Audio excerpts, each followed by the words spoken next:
The state we're in the moment, the state we're in any moment, powerfully impacts the meaning we associate to something. The state we're in the moment powerfully impacts the meaning that we associate to something or that we assign to something.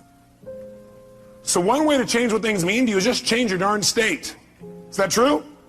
I mean, if you're feeling great, do things just kind of bounce off you that normally if you're feeling upset, would you change the way you look at them probably, change the way you feel about it? You bet.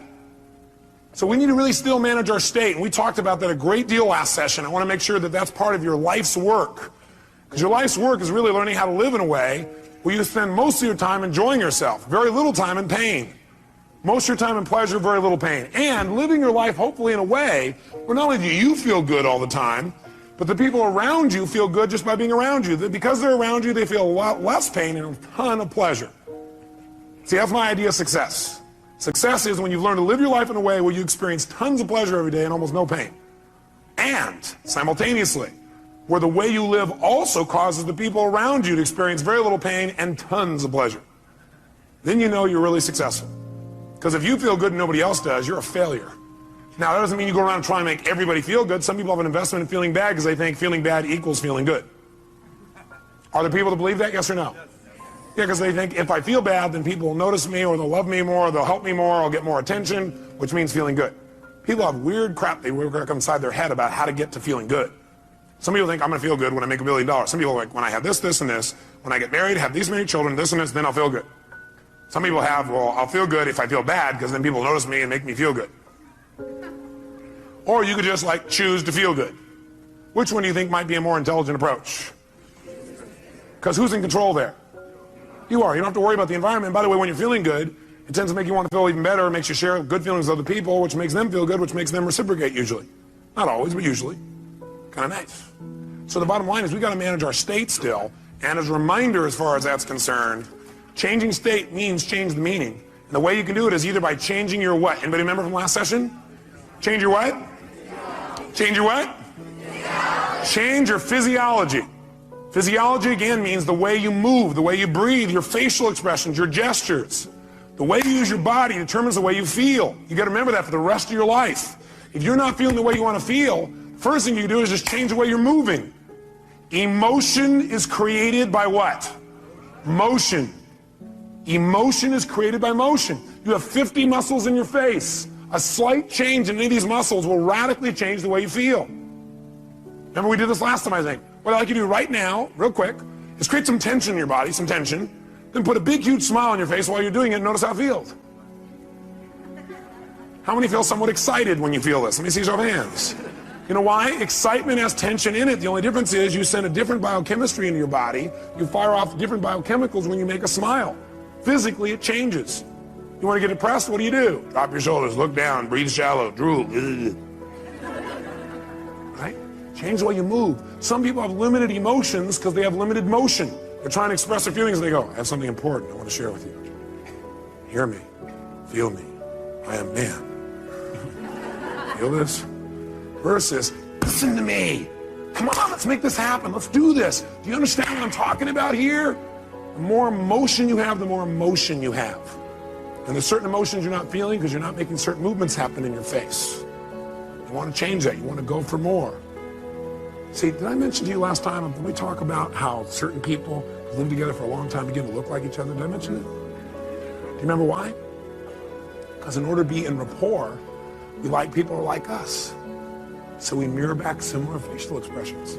We do it enough and we literally mold our muscles to be in that way. And we use those kinds of emotions on an ongoing basis. A lot of people look like their dog. I don't have the explanation for that one. I don't know if they're mirroring in that case, right? Maybe they're trying to pick somebody like it, right?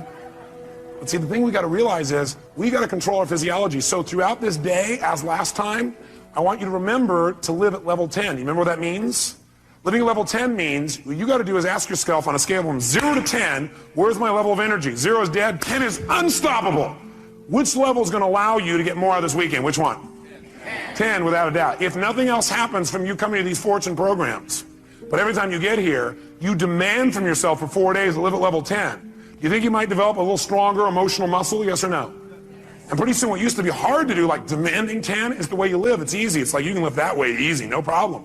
And now you go home and you live at that level. Does that impact your patients? Yes or no? Does that impact each other in the office? Yes or no? Does it impact your home life?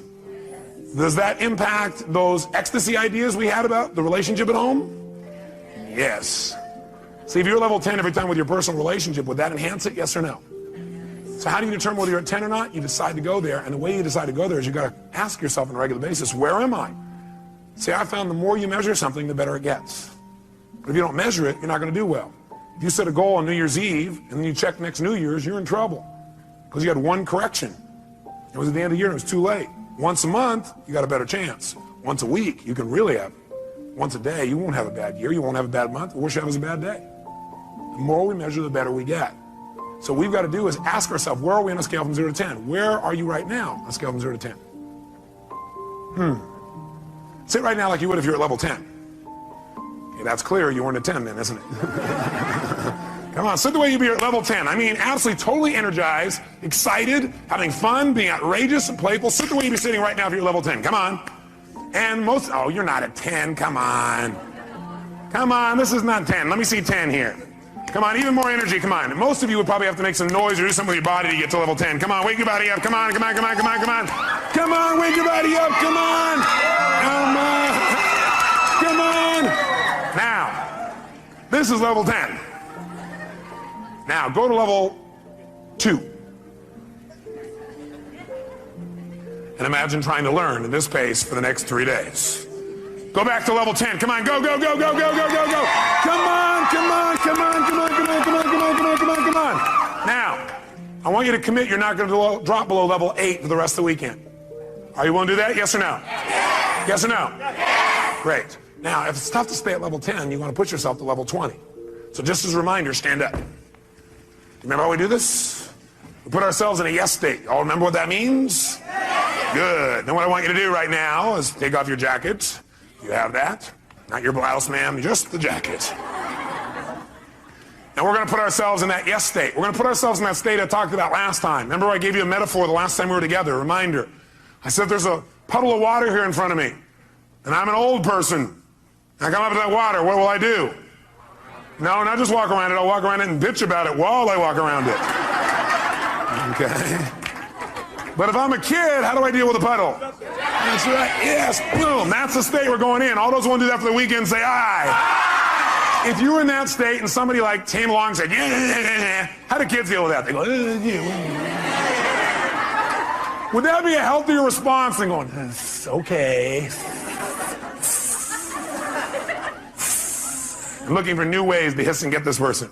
Would that be more healthy, yes or no? Sure, it's more playful, it's more outrageous. Next time somebody is real bitchy, just get real bitchy back. We'll do it funny. Will that break their pattern? Yeah, you might piss them off even more. Well, at least we're moving them in some direction. So when I say now, what you're going to do is you're going to wake your body up like a little kid again. You're going to scream, wait. You're going to scream and yell and be totally outrageous like a kid. If you weren't here before, you'll catch on quick. Then, at the peak of our being totally bizarre, weird, outrageous, playful, seductive, fun, adventurous, and outrageous again, what we're going to do at the peak of that is we're going to go and we're going to clap our hands and say the word yes right at that moment. And when you clap your hands and say yes at that moment, your job is to create more energy, more excitement, more outrageousness than the moment before. We'll do it faster and faster. At the end, we'll do the world clap. But what I want you to do is go to level 20 on this. On a scale from 0 to 10, you're going to go to level 20. You go, that's impossible. That's why we're going to do it. Because also, once you've been to level 20, level 10 feels like you're relaxing by contrast. Okay, first let's just try the word yes strongly and notice how it feels again. Ready? Yes! Say it again stronger. Yes! Oh, even stronger. Yes! One more time. Yes! Yes! Does that feel pretty good? Yes! Okay, good. Now, let's put it all together. Be a little kid again, be outrageous, create some energy, come on.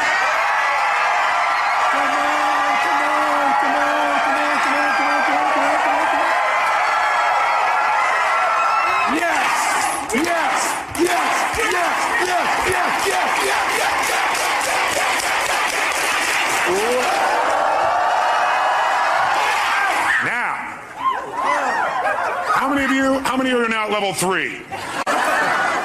Now some of you here for the first time going, what have I gotten myself into? It's a cult!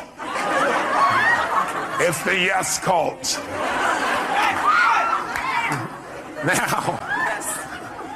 Now, how do you get a muscle? You push yourself beyond what's comfortable and you do it consistently. And that creates growth. So we're going to do it again. You go, I barely survived the first one. Let's try it again. Ready? Wake your body up. Be outrageous. Come on. Yes. Yes. Yes. Yes. Yes. Yes.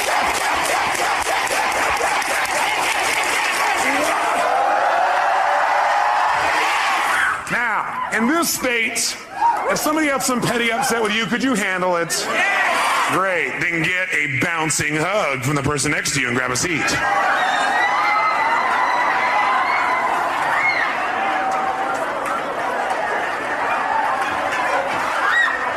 And grab a seat.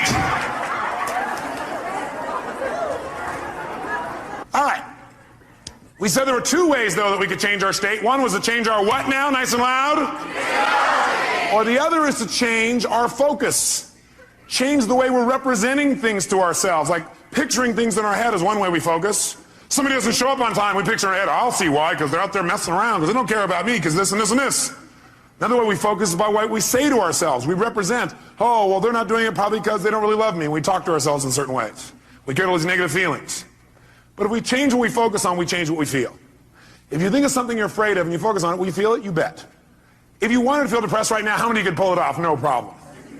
How would you do it? You remember, don't you? A little reminder here. Just put yourself in a lousy physiology. Or, easily, another way you could do it, of course, mess up your biochemistry, eat in a way that drops your blood sugar through the floor.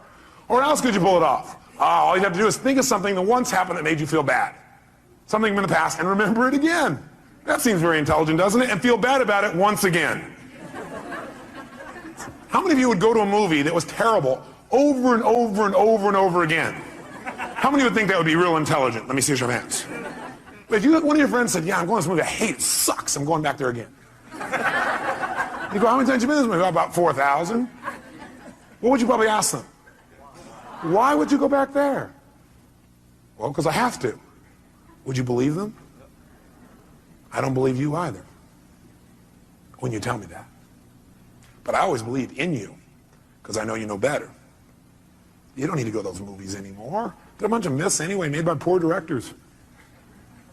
Lousy writers, lousy producers. You're a better producer, director, and writer now. You're probably even a better actor or actress. So why not create it the way you want it instead of seeing the same old movies over and over again?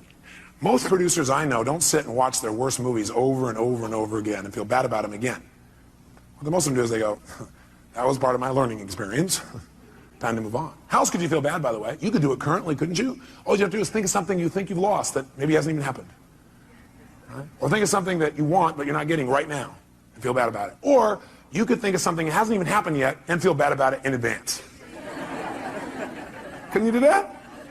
Like, oh my God, and focus on what if this happens? Oh God, feels terrible, oh gosh. Remember, a coward dies 1,000 deaths. A courageous man or woman only once. Because the coward runs it through their head about 8 million times and feels like they're dying 8 billion times. If you have any faith, any courage, then if it really ever does happen, you'll just deal with it once. You feel the pain only one time instead of stacked over and over and over and over again. If you want to feel good, could you do that? Sure. Would a producer go back to some of their best movies and see them again, do you think? Yes or no? Would they even share some of those movies with their friends? You know what some people do? Some people actually take the worst movies of the past and go share them with their friends, their worst movies. Tell them all about all the gory details of it. And the friend goes, yeah, that's really great. Yeah. But see, a real great producer director shows them their current films, shows them some examples of films that are about to come called previews. Previews are rather exciting usually. Or they show them the best films of their past and share those with them so that people get to enjoy more of their life. Maybe even learn something. Who knows? But you could remember something that once happened that was great, feel good about it. You could think of something right now that you could feel great about, or you could think of something that hasn't even happened yet and feel good about it in advance. What determines what you focus on, though, is one thing: the questions you ask yourself. The questions you ask yourself determine what you focus on in that moment. What questions you ask are usually controlled by your beliefs.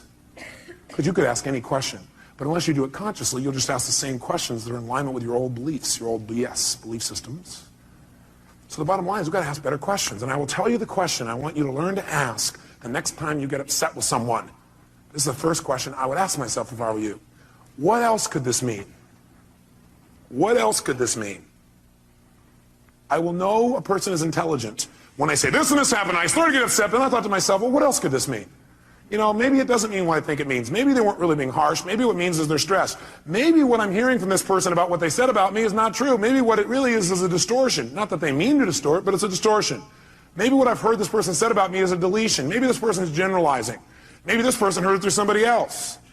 Maybe that person misinterpreted what I said. Maybe this whole thing isn't accurate.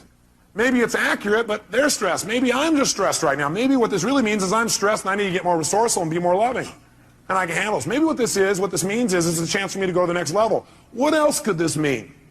You're only upset when you've decided on a meaning that creates an upset. So if you're feeling upset, what else could this mean? Because again, how many of you have ever thought something meant something and been upset about it later on found you were wrong? How many have done this? So wouldn't it be smart as a first step to always ask, what else could this mean? And search for other possibilities. See, with my friends, I always do this. If I care about somebody, I always do this. And what I've learned to do is even with people I didn't so much care about or didn't even know. What else could this mean? See, that makes your whole life open up and expand. See, once you think you know what everything means, you're in deep trouble. Because when you're a kid, you know what happened? You used to have this big giant doorway. But then you became an adult, and you noticed the door. And you started to say, I know how this door works. And you close it a little bit. You said, I know how the world is, and you closed it more. I know the world is, and pretty soon, now you know how the world is. You absolutely know how the world was. See, when you're a kid, you didn't know how the world was. It was just amazing how big the world was. It was amazing how much wonder there was in the world.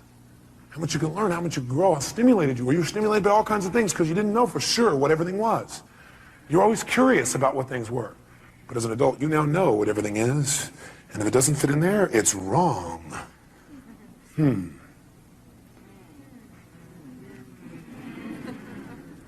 want to open our door back open by saying, well, yeah, but what else could it mean? What else could it mean? What else could it mean? What else could it mean? What else could it mean? Feel a little freer. The other question I tend to ask myself is, do I know everything there is to know about this? Do I know everything there is to know about this? Somebody says something to you, they're really upset with you, or somebody raises their voice. That means they hate me. What else could it mean? Well, it could mean they're stressed, could mean they don't understand, could mean they don't even realize they're yelling. Could mean that they need some support. Could mean what I know it means, it's a cry for help. Could mean that I'm oversensitive right now. Could mean that I react to voice tonality instead of real feelings. Could mean nothing. Could just be something that came and went. Do I know everything there is to know about this? No, I don't know everything there is to know about this. I mean, there's all kinds of things that could be going on. I don't know. Opens your world again. We're going to teach you to do this in a format that makes sense. Now, the thing that happens, though, if we want to be able to really take control of our meaning is we got to pay attention to our emotions. So in your notes, write down emotions. Under emotions, in fact, you might want to write the word negative emotions. Negative emotions. Negative emotions. And then as soon as you write it down, cross it out. The word negative, anyway. What are some of your negative emotions? Tell me what they are. Fear, what else? Pardon me? Hate, what else? Anger, what else? Guilt, what else? Worry, what else? Upset, guilt, what else? Frustration. I got a question for you. Are they really negative? I'm here to tell you there's no way they're negative. Every emotion you've ever had in your life serves a purpose. The problem, the reason it's negative is you've been calling it negative instead of getting the message it's been trying to give you. Every emotion you have, including those you think of as negative, those ones you call negative emotions, I call them emotional messages. I also call them calls to action. All those negative emotions, as you used to label them, are really a call to action. Fear is a call to action. By the way, do you feel that call to action in your body when you're afraid? Yes or no? Does your adrenaline start pumping? Your whole system start gearing up? Emotions are a call to action. And the call to action says one of two things has to happen in that call to action. It's a message. Every emotion is a message. A call to action. And the action and the message it's trying to give you is that you need to change either, number one, your perception of this, or number two, your current actions. Every negative emotion you've ever felt is not negative.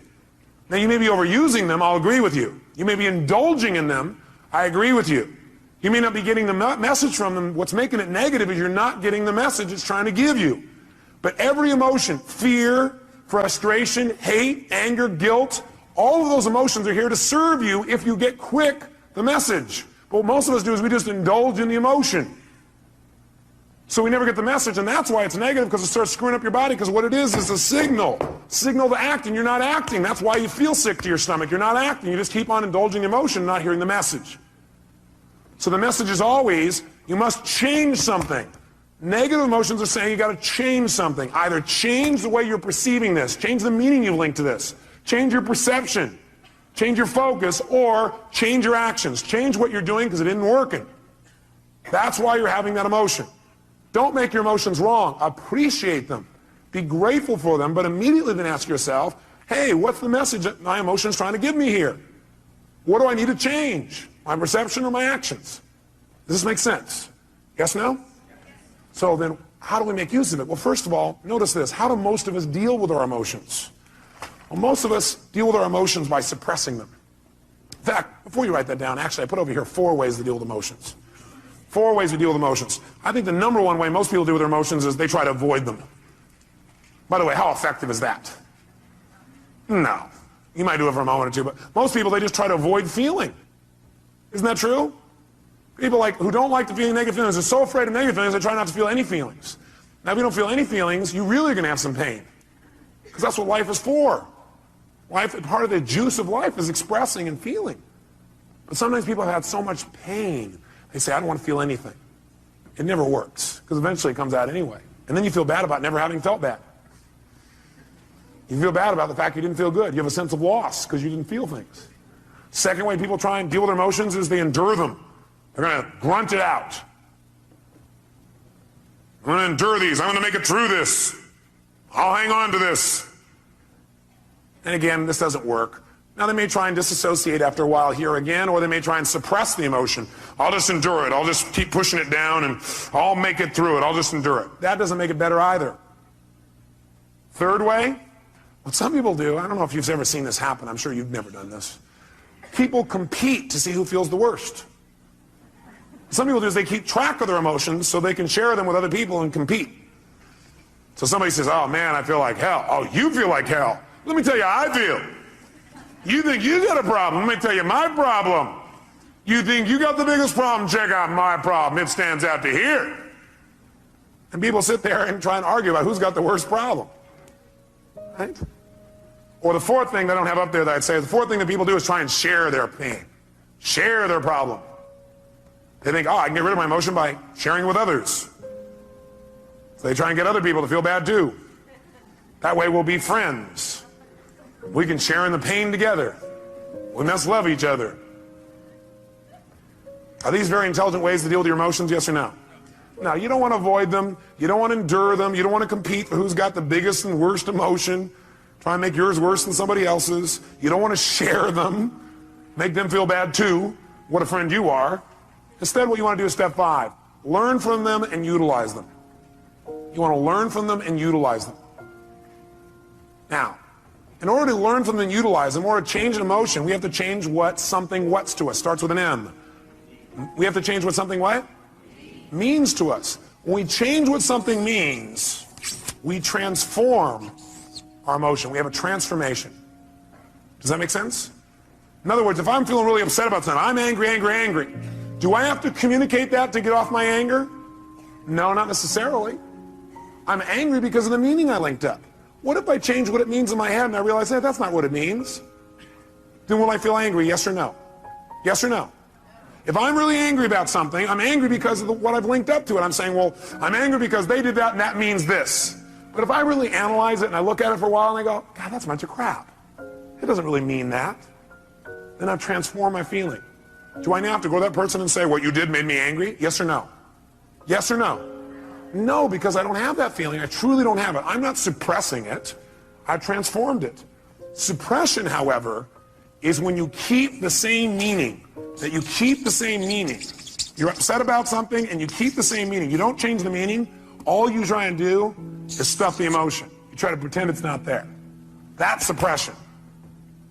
So if you keep the same negative emotion, you don't change how you feel about it. You just try and pretend it's not there. That's suppression, and that's when you get in trouble.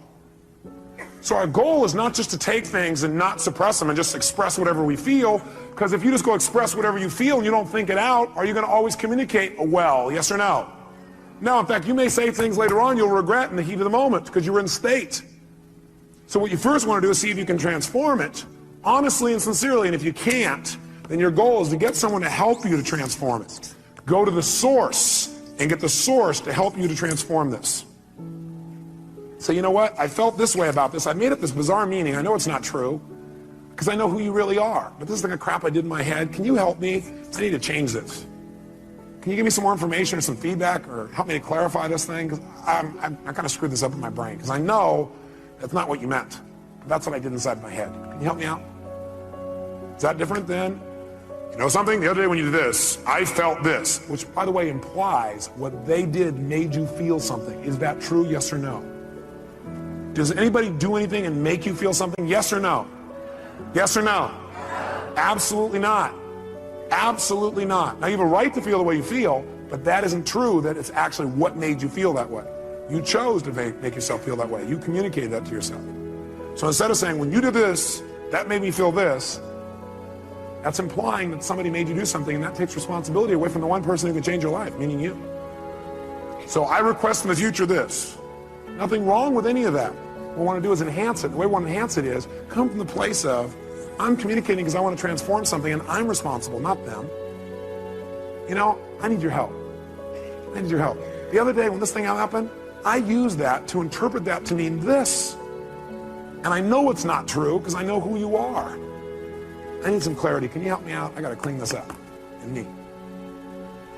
Who's responsible? By the way, will they want to help you? Yes or no? And by the way, what you're really doing here is making clear what you're really doing, which is you're doing a cry for help. Maybe not crying, you're making a request for help instead of crying. Make sense? And people hear this is a request for help. Do we want to help other people? Yes or no? Especially us, we're all in the helping business. That's why we do what we do. That's the bottom line. So we're going to develop a format like this where we don't suppress, but we don't just express. Because you know what happens? If you just go out there and whatever you feel you express, what you really do is you vent. And then you make it right. Or you demand. See, venting and demanding does not make communication better in the long term. How many would agree with me on this? Okay. We want to go to a different level. We want to transform our communication. We want to transform what things mean to us. Now, here's what I want to be able to have you do. I want you to be able to take the emotions that you're experiencing and be able to deal with them quickly. So I want to give you 6 steps to changing or dealing with, not dealing with, but I guess utilizing is the right word. 6 steps to utilizing any emotions you feel that you used to call negative, which now I call emotional messages, or calls to what? Calls to action. Whenever you're feeling a negative emotion, which we're now going to call emotional messages, it's a call to action, and it's saying you need to change something. What do you need to change? One of 2 things. Repeat back. What are they? Change either number 1, your what? No, well, you could change your physiology, but if you are getting feedback right now, you're getting a negative emotion, that negative emotion is a message. It's saying you got to change either your perception or your actions. And your actions could be the way you're using your body or your focus or whatever. Change your perception or your actions. Now here's what happens when you get a negative emotion or now an emotional message. Number 1, you want to identify what the emotion is. So you're starting to feel negative things. You want to identify what is the emotion. Now when you identify the emotion, what the emotion is, like you're really upset. Ask yourself, well, what am I really feeling? Underneath this, you might write down the question, what am I really feeling? What am I really feeling?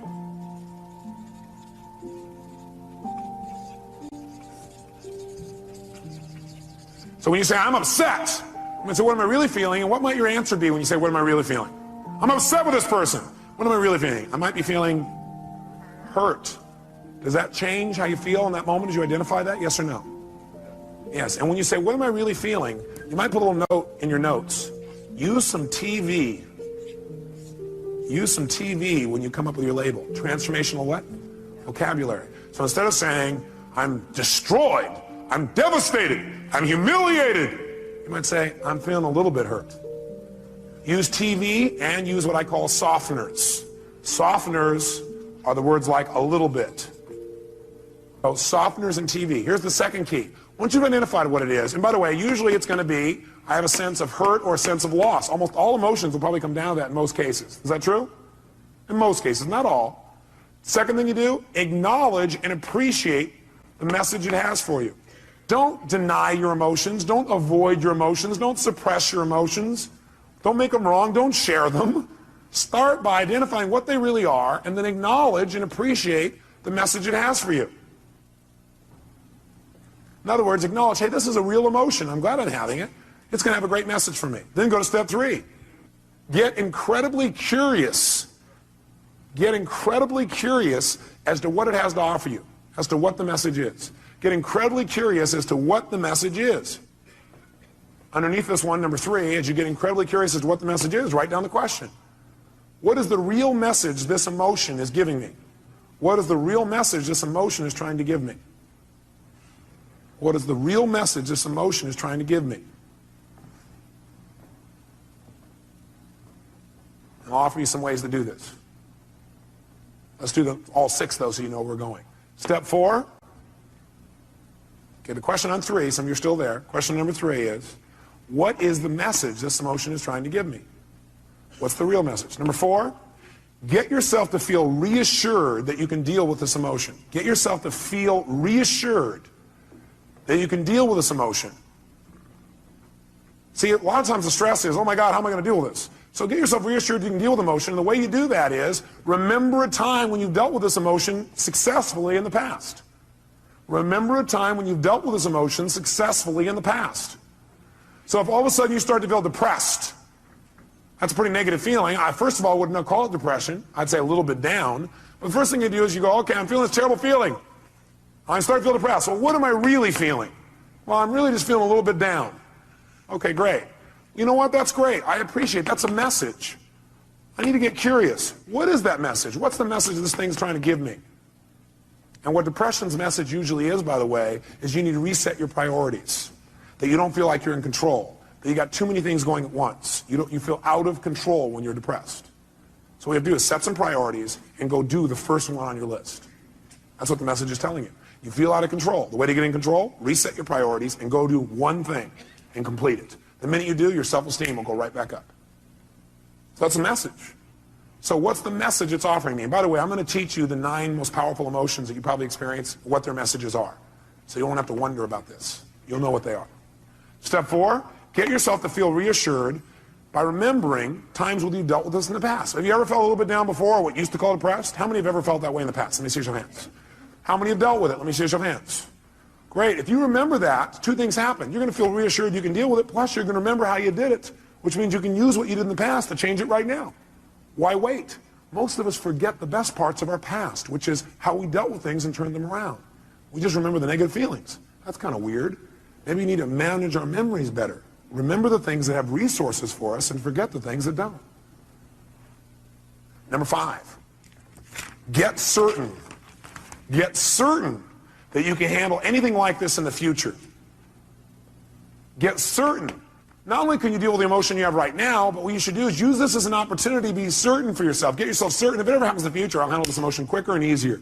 Get certain that you can handle anything like this in the future by rehearsing yourself dealing with it in the future. In other words, think of a time in the future where this depression could have come up and see yourself, feel yourself rehearsing again. Use this as a tool of empowerment. So you remember a time when you were depressed before, you were a little bit down, you turned it around. Took you a while, but you turned it around. You remember what you did. Oh, I dealt with this before, I can deal with it again. And then you say, let me take this opportunity to get certain that I can handle this if it ever came up in the future. And the way I'm going to do that, I'm going to sit down right now, and I'm going to think of, okay, what kind of things might happen in the future? I might get depressed. Well, I might expect something didn't work, feel bad about it. Let me think of a time like that. Okay, let me see myself, hear myself, feel myself deal with it. You see, hear, and feel yourself dealing with it easily. And you do this 2, 3, or 4 times. If you keep doing it 2, 3, or 4 times, then in the future when it comes up, guess what your brain will do? Your brain will go, oh, I can handle this. I'm already prepared. How many are following the logic of this? Let me see your hands. Okay? So get certain you can deal with it in the future by rehearsing. And by the way, remember this. You might want to put this in your notes. Your brain cannot tell the difference between something you vividly imagine and something you actually experience. Your brain cannot tell the difference between something you vividly imagine, where you see it, you hear it, you feel it, you taste it, you touch it, you smell it in your mind, and something that actually occurs. If you doubt this, have you ever had a dream where it was so real you had every physical response to it? How many have had a dream like that? Okay, you can have a dream anytime you want, even while you're awake. All you have to do is rehearse something in your mind enough times, vividly enough, and it's real. If you over and over again rehearse yourself dealing with emotion easily, then it's real. Next time it comes up, you've already got the programming. You already have the resources to turn it around in a heartbeat. Then this emotional message, it's dealt with for the future, not just for today. And the sixth step, take action and change your life. Whatever the message is, take the action that you need to take and change your life. Do something. Doing something always will change how you feel. You feel bad because you're not doing anything. And by the way, you'll continue to feel bad until you do something to change. So you do anything, it'll improve you and move you in the direction you want to go. So let's take another example. What's another negative emotion you feel? Let's hear an example of one you felt recently. Somebody raise your hand. Rejection. So what's the first step when you think you're feeling rejection? What's step number one? Come on, guys, what is it? Identify it. Specifically, identify what the emotion really is. Let's call it that. Identify what the emotion really is. Identify what the emotion really is. So you ask yourself, what am I really feeling? So a person said rejection. What were you really feeling? Shh, no, let him answer. That's your answer. His answer was disappointment. Is that different than rejection, yes or no? Yes or no? Yes, and by the way, when he realizes he's just disappointed, it's not as intense as rejection, is it? What happened with one question? His pain just dropped. Still painful probably, but not anywhere near as intense. Am I false or true on that? Okay, great. Now, so he's disappointed. Great, so now he knows when he realizes he's disappointed, he might even add some TV or a softener here. And the softener might be, he might say, I was a what? A little bit disappointed. Well, I'm a little bit disappointed. Okay, that makes it even less. Now what does he do? Number two, does he make himself wrong for feeling that way? Yes or no? Yes or no? What does he do? He needs to acknowledge and what else? Appreciate the fact that he's getting a very valuable message. And it's a message he needs to change something. He needs to either change his perception about it so he's no longer disappointed, or he needs to change his actions so he doesn't be disappointed now or in the future. Step three, what does he need to do? Get incredibly what? Like a little kid? What? Curious. When we're curious, do we learn things more? Do we learn better when we're curious? You bet. So he needs to get incredibly curious about what this message has to offer him. If you were really curious, what do you think that message really had to offer you?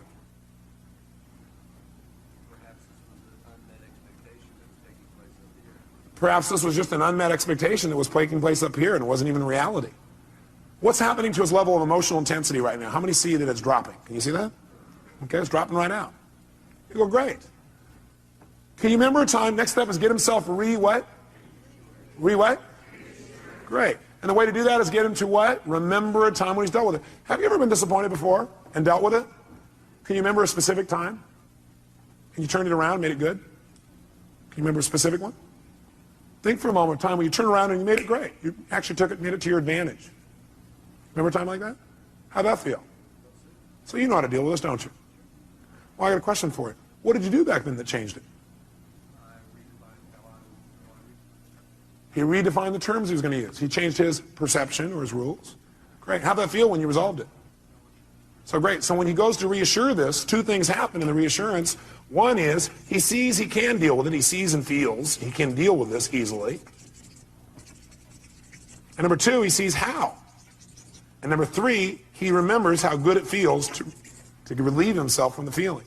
So he remembers how good it feels to get rid of it. Which, by the way, makes him want to get rid of it right now. And what's the last two steps? Step number 5. What do we want to make sure? We want to make sure he doesn't just not feel bad about it anymore now, but we want to make sure his future's better. We want to get him what? Get what? Certain that he can handle this in the future. So he probably feels pretty certain right now, but you know what I'd like you to do? I'd like you to think some other area in life where possibly in life you could have gotten disappointed in the future. Some kind of thing that might come up. Can you think of something that could come up and do that? Look, he already knows. Close your eyes for a minute. And just for a moment, what I want you to do is I want you to think of that thing starting to happen when you start to get disappointed or feel rejected, actually, is what you did initially. Then you realize you're just disappointed, and then you just handle it. See yourself handling it in the future even better than you have in the past. And notice how good it feels the minute you handle it. Can you feel that? Think of another time, something else that could happen in the future, where it might have been a real major disappointment. But see yourself handling it real quickly, real easy, getting off and making it work, and notice how good you feel as soon as you handle it. Got it. Okay, do it one more time. Do 3. Do a third one. Some other area of life where you're really disappointed. See and feel yourself handling that real easily, real quickly. Got it. Good. How do you feel about your ability to deal with this in the future? More confident. Yeah. How many can hear it in his voice? Can you hear that? Hear the depth in his voice.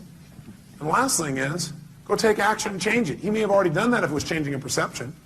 Or he can go do it physically. How many follow the system? Okay, we're going to do one more. I need a volunteer up here so everybody can see this person, because if you would have saw his face just now, it changed. Somebody who's had an emotion that you really, recently had and it bugged you or created some negative feeling for you. Somebody's got one of those. Oh, nobody in the whole room. Oh, I don't want to be out there. I know what he'll do. Boy, all this people here are pointing to this guy here. Is that your staff pointing at you, Dr. Bob? Dr. Bob, give him a hand. Yes, indeed.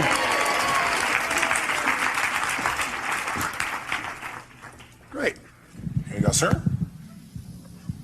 He's going to reward you guys for this later. He probably will, actually. That's right. Dr. Bob, what's a negative message, a negative feeling that you've had recently that you'd like to change, you really are committed to changing?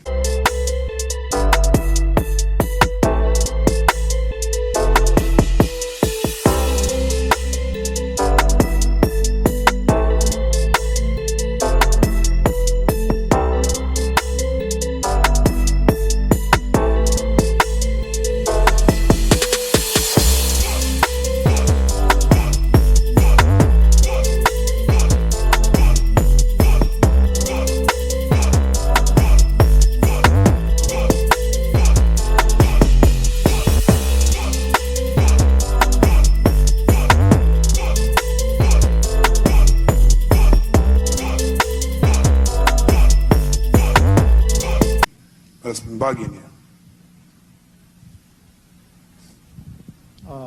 Disappointment and rejection. Disappointment and rejection. Well, it seems a lot of that's going around. Must be catchy. It's the rejection virus. People are spreading it. Okay, well, which one would you like to deal with? Or are they tied together? Well, actually, it's probably... What question did he just ask? For him to say, actually, it's, he's already done step one. What's the question he just asked? For him to already say, actually, it's, what did he ask? He first of all started to identify what the feeling really was, didn't he? And the question he asked is, what am I really what? Feeling. What are you really feeling? Anger. Anger. What's that really? Well, what that really is I was angry because I felt rejected. Okay. And I was really disappointed about what happened, the circumstance.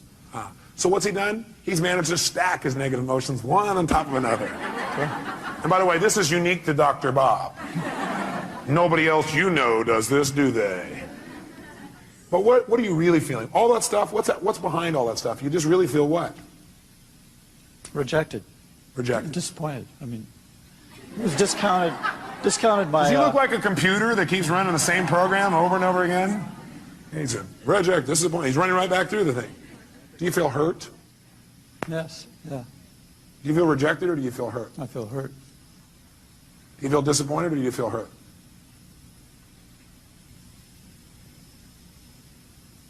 Or do you feel a sense of loss? A sense of loss. Do you feel rejected or do you feel a sense of loss? Sense of loss. Do you feel angry or do you feel a sense of loss? Sense of loss. Do you feel hurt or do you feel a sense of loss? Loss. What does it always come down to? Loss. Now we can call it whatever we want. Okay? So he's identified it. So, next question is, what do we want him to do? Should he feel bad about having those feelings, yes or no? No, you know what? These are valuable messages that are coming to you. They really, truly are. But what you should feel bad about is indulging in them and not using them. Not learning. You want to feel bad if you don't learn anything. Then feel bad. And then get tired of feeling bad and just decide to learn something. Because you can learn something as soon as you ask, what can I learn from this, right? So right now, instead of making them wrong, what I want you to do for a moment is really appreciate those emotions. Acknowledge the fact those emotions have a valuable message. And then immediately get what? Like a kid, get what? Curious. Get curious for a second as to what those messages really are. What can you really learn from that? What is that message really offering you? In other words, let's go back up to the first one you said, rejection. By being rejected or disappointed, what is that motion of rejection trying to tell you?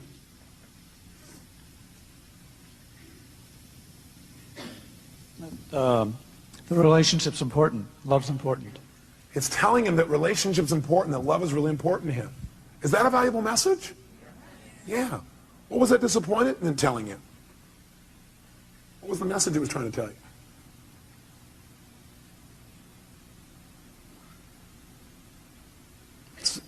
Now, a person may say, I don't know.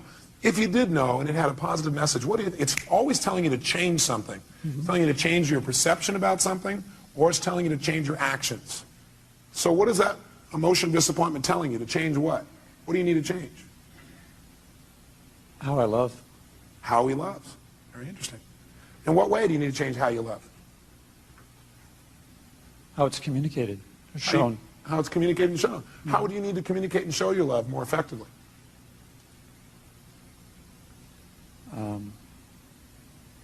I'm curious. Is that better than feeling rejected, disappointed, and lost? Yes or no? Yes. Is this a powerful transformation in this man? Yes or no? Yes. Okay, good. So stay curious, because that's it. Instead of going, oh, I don't know the answer. We don't know the answer, and you're a little kid. What do? You get even more what? Curious. If you don't know the answer, don't go, oh, God, I don't know the answer, but at that time, I don't know, I feel so good. Instead go, I'm getting more curious. You have plenty of time, because curiosity is valuable. What would you get? Need to be more, I'm confused. Good. Confused means you're about to make a change. Is that true? See, when you know what things mean, you'll just keep doing it the way you've always done it. He was not confused when he went, I'm disappointed, I'm rejected, I'm frustrated.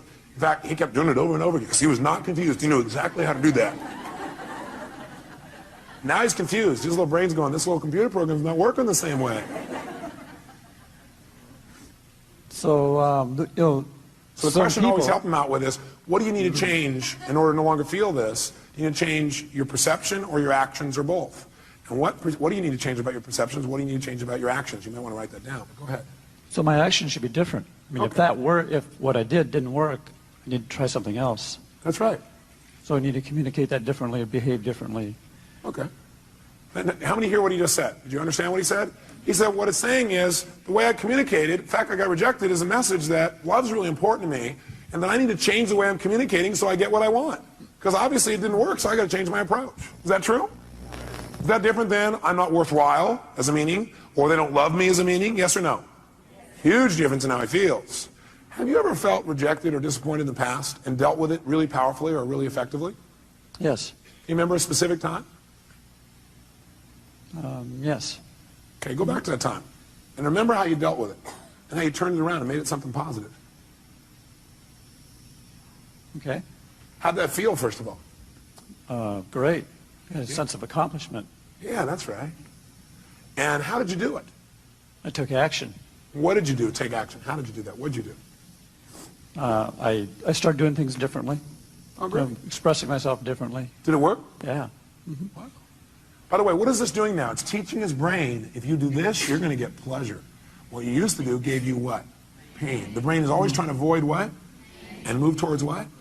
He's teaching his brain right now. He's rewiring his brain a little bit here. Now, by the way, I keep using these computer metaphors, and I see some of you get pained when I do that. And I think it's because you think, oh, do you think I'm just a computer? No, I see you as a spiritual being who also has a filtering system.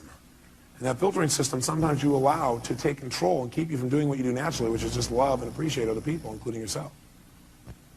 Okay? So we got to deal with both sides. How it is, how we operate unconsciously, as well as who we are. We want to deal with how we operate so we can be more of who we are. Now, I'd like you to think about this for the future. First of all, you feel pretty good about you being able to deal with it right now? Yes. Yeah. And by the way, does he really look like he can deal with it now? Yes or no? So think about the future. I'd like you to think of some place in the future where you could have felt rejected or disappointed. Something that could come up that could cause you to feel rejected or disappointed. Okay. Okay? Close your eyes if you would, and see yourself using your skills, handling it 10 times better, quicker, more easily, turning it around right away. And feel how good it feels to turn that around. Okay. How does that feel? Feels good. Yeah. Can you do it? Yes. Easily or hard? I can do it. You can do it. Okay, great. So now I want you to do it. That's great. So now I want you to close your eyes. I want you to think of another time where it would come up. Only this time I want you to do it easily. I want you, there are resources inside of yourself you haven't thought of before, and I want you to do it and even enjoy it. Turn around and make it happen easier and quicker. Okay. Okay, look, if I ask him to do it, can he do that? Yes. Yes. I'm asking him a better question. It gives him better resources. Okay. Can you see yourself handling it quicker and easier in that one? Yes. How does that feel? Great. How many see the difference and hear it in his voice? Great, let's do one more. Think of something else that could come out in the future where you could have felt rejected, disappointed, but now, heck no, you handle it really easily, real quickly, just like this. Okay. Have you already done it? Mm-hmm. Done. He's getting a little faster at this, isn't he? He's got some experience. How do you feel when you do that? Super. Super. Look at him. Look at his face. Now, if someone were to say, I'm going to reject you now. Thank you very much. Give him a hand. Thank you very much, sir. Thank you.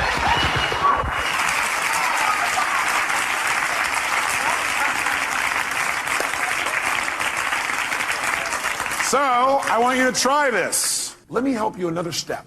Would it be useful instead of you saying, well, none of you are inside here trying to search around going, what does this emotion mean? I don't know what it means. Let me give you 9 emotions and what they usually mean. Okay, would that be helpful? Great, sit up in your chair with some energy then, put yourself in a peak state, and let's take a look at what 9 of these emotions, or 8 or 7, or whatever I put up here are. Number 1, fear. So if you're feeling fear, what does that mean usually? What's the message? The message always is that you need to change something. Is that true, yes or no? So every negative emotion means I've got to what? I've got to what? Change something. Either my perception or what I'm doing. Fear means that you got to prepare for something. You're afraid because your brain's saying message is prepare. Change what you're doing and get more prepared. Prepare for something that's going to happen so you're better prepared for it physically. Now sometimes we just indulge in the emotion and we stay in the fear and we really are prepared. For example, let's say you're going to get up to speak in front of a group and you're prepared but you still have fear. It's because you got the message, you did the work, but you didn't shut the emotion off and say, you know, I am prepared, no reason to be afraid anymore. I'm ready, I'm ready. You never told your brain, it's okay, you don't have to give me the message anymore, I've done my work. Okay? So it's saying you need to prepare for something. Maybe it's a physical challenge. Maybe it's preparing for some loss that may be coming up. Something's about to come up, you need to be prepared for it. Okay, just get prepared. But once you get prepared, get off it. Let your brain know, okay, I am prepared, move on. Focus on what you want now. What's hurt? Hurt usually is telling you an expectation you had has not been met. It's just telling you, hey, you have this expectation, it's not met. So what should you do when you have an expectation that's not met? You should focus on what you do want now. Write down your notes. Focus on what you do want now. Don't keep focusing on why you're disappointed or how somebody disappointed you or how you feel so hurt by them. Okay? An expectation wasn't met and you need to change your approach. Focus on it. Or it means you need to change your communication. Hurt means you expected someone to treat you a certain way and they didn't treat you that way. So you need to change your communication. You need to come to them and say, you know, I need your help. You know, when you communicate that way, in the past, I've interpreted that to mean you didn't care. I know you care because I know how much you love me and I love you. But, you know, could you help me out in this way? What does it really mean to you when you do that? And then listen. Say, you know, in the future, I really appreciate it.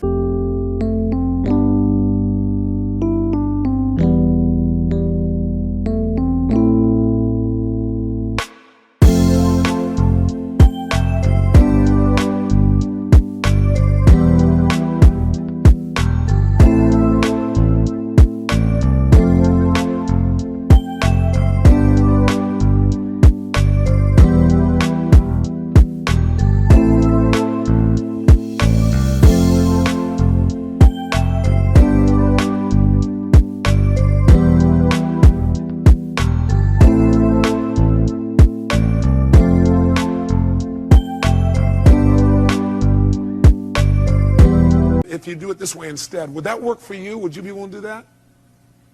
Okay, great, fantastic. It's a message that says you got to communicate your needs better if you're feeling hurt. Hurt means I need to communicate my needs better. Or hurt also means I need to meet someone else's needs. So you feel hurt because you need to meet their needs. That's why they didn't meet yours. Either you're not meeting their needs or you're not communicating how to have your needs be met. Or you have an expectation, you need to move on. This is not going to work out, so focus on what will. Third, anger. Anger is a message that says you have a major rule that's been violated. When you're angry, you have a rule that's been violated. We all have rules about how things must be and how they should be. And boy, some rules, if somebody violates some of our rules, man, we really get angry, don't we? By the way, you may also be angry because you violated your own rules. Is that true? Yeah, you're not doing what you believe you must do, and then you get angry with yourself. And sometimes we get angry with ourselves, we spread that out towards somebody else, find somebody to lay blame on.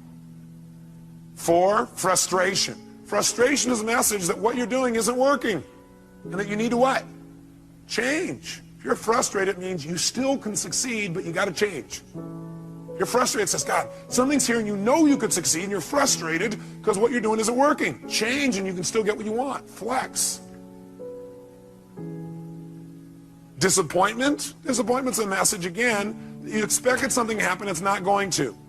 So immediately focus on what you want now. Focus on what you want now. It's a message that you have to get off it. You need to let go of something and move on and focus on what you want now. Guilt. Guilt is a powerful emotion if it's not abused and overused and indulged in. Any of these emotions are lousy if you indulge in them. Would you agree with me on that? Sit there and indulge in your fear and your hurt and your anger. Indulging means you keep focusing on the feeling instead of getting the message and moving on and learning. Guilt, though, can be valuable. It's telling you you have violated one of your own standards, and you need to do something immediately to be certain you won't do this again. You're having that pain of guilt because your brain is saying you just violated one of your most important standards of your life. You violated one of your own values. And you're going to keep getting this pain until you make yourself certain you're not going to do this again. You know what some people do? They just keep going back and feeling guilty about what they did in the past. The message is saying, get clear you broke your own rules and commit no matter what, you're not going to do it again. Make it clear, be certain you're not going to do it again, and your guilt will go away like that. Because that's the purpose of guilt, to make sure you don't violate your standards and make sure you do it well in the future. Could your standards be unreasonable? You bet. There's a woman in this room I heard about, was feeling guilty because last night she came here and she wasn't with her kids on Halloween. Oh my God. Can you believe that? Let's all look at that person. I don't know where they are. Let's pretend we can see them and give them dirty looks. How dare you? Come on, every turn person, how dare you? Now, you know something's funny? We all have rules. Are rules always fair, yes or no? No, sometimes we have totally unreasonable rules. Like in order to be successful, we have to change the entire world tomorrow, have everybody happy all the time, have everybody love us at every moment, have our kids be thrilled, make $8 billion a year, right? It's going to be pretty hard to meet that rule. So sometimes the feedback you're getting about frustration or disappointment is, sometimes it's saying, you got totally unfair rules for yourself. Sometimes when you're angry, you may be saying, your rules are too stringent for other people. Maybe you need to remember about those people with quintuplets. Have a few less rules. You have a lot less anger. Does that make sense? 7, if you feel overwhelmed, helpless, or depressed. Overwhelmed, helpless, or depressed, that's a message. And the message that your brain is giving you is, you're overchunked. What people usually say is, oh man, there's too much, I got to change everything in my life. You can't change everything in your life at one time. Do it a step at a time. Where do you start? Where you are. Sit down and reprioritize. Overwhelm or depressed says, sit down and prioritize. That is, just write a list of what's most important for you to do. What could you do right away to start feeling better? What could I do right away to start feeling better? What could I do to take control right away? It won't solve it all. What could you do? Make a list in order. And then go do the first one. Take action. This is saying, overwhelm is saying, you got to stop trying to do everything at once. You need to make a list of what you need to do and do one thing well. As soon as you do that one thing well, you'll feel like you're in control of your life. You keep one commitment to yourself. And all of a sudden, you feel good again. You start feeling like you're in control. You don't feel depressed anymore. How many buy this theory? I tell you, if you do it, it'll work. Feeling alone. All that is a message that you need to connect with people. You need to change the way you're doing it. Right now, you're perceiving you're alone. Change what your perception is. You need to change your action. Go out and meet somebody. Go out and talk to somebody. Go out and initiate. Go out and be more loving.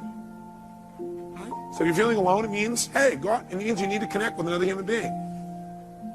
And 9, if you feel inadequate, that's a message that you need to change your standards because you're being unfair to yourself, or get committed in mastering this area. Change your standards. Some people they feel inadequate unless they're perfect at something the day they started. How many were great the first day that you ever tried to tie your shoes? No. How many of you are confident in tying your shoes now? Can I see your hands? How many are real confident? No. How many feel like, man, you can flat out tie your shoes, no problem? Let me see if hands here. No problem. Why? That's right, because you do it all the time. So you do anything you do over and over again, you get good at. If you're feeling inadequate, it may be because your standard is you're trying to be perfect the first time. You're not going to be perfect the first time. How dumb. Okay? Does this list help you? Yes or no?